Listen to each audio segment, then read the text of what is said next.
a good life, whatever. Yeah. So then I'm dealing with that. About 8 hours later, they call me. They say, hey, listen, a mini miracle has happened. They said, we just reran his blood and his congestive heart failure is gone. And they said, what we think happened is he had so much sodium in one sitting that he actually fooled our EKG machines into thinking he had congestive heart failure and was going to die in a year.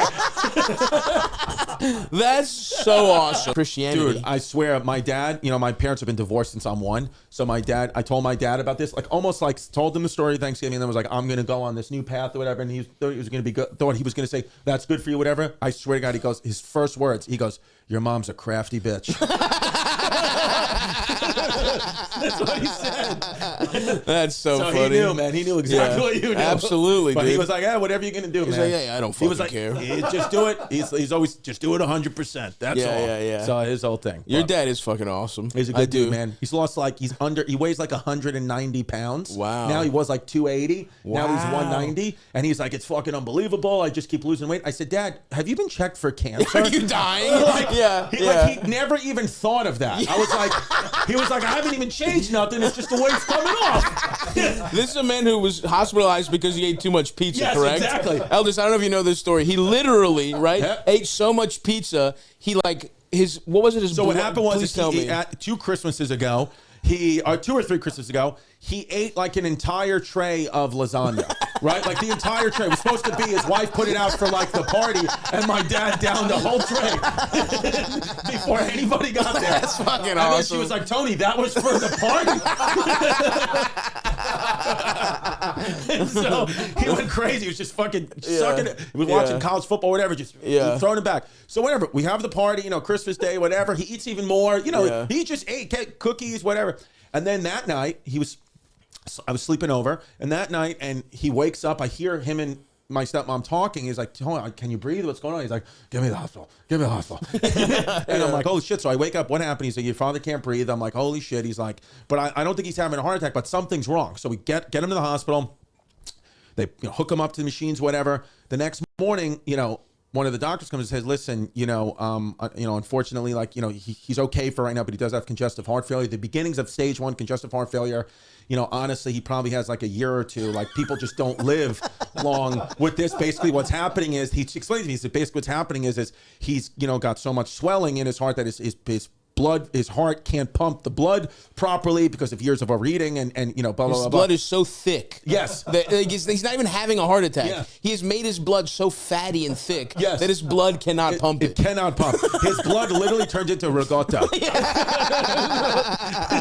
So we're upset. I was crying. I was like, oh shit, I spoke to my friend who's a ER doctor. He was like, yeah, it's not good. I could have told you that was going to happen to your dad. He's a wild man, but he's lived a good life, whatever. Yeah. So then I'm dealing with that. About 8 hours later, they call me. They say, hey, listen, a mini miracle has happened. They said, we just reran his blood and his congestive heart failure is gone. And they said, what we think happened is he had so much sodium in one sitting that he actually fooled our EKG machines into thinking he had congestive heart failure and was going to die in a year.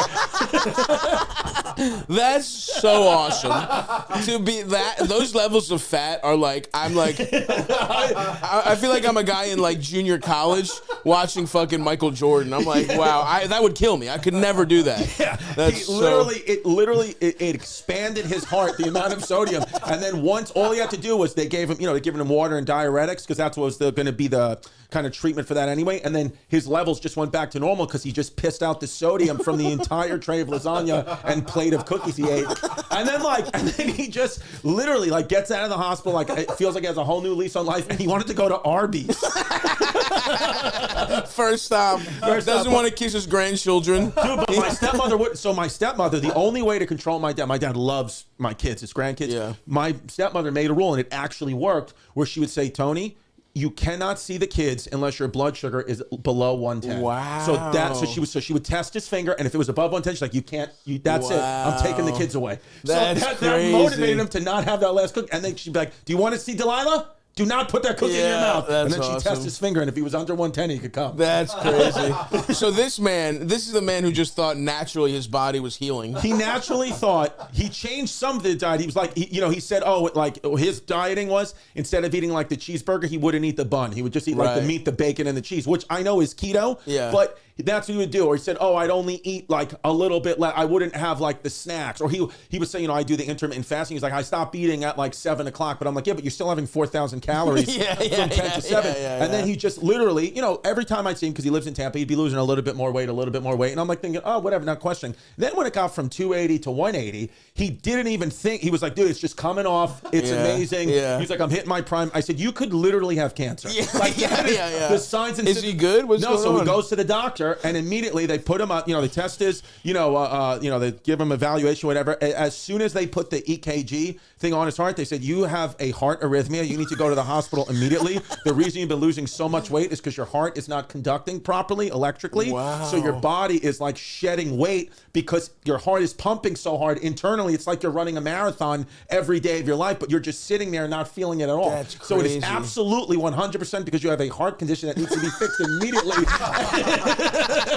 And he was in emergency surgery immediately. This is like the 5th time where the doctors... Because your dad, you talked about it, right? I'm not fucking saying anything. Your dad was in the mob, literally. Right. He went, but how many people...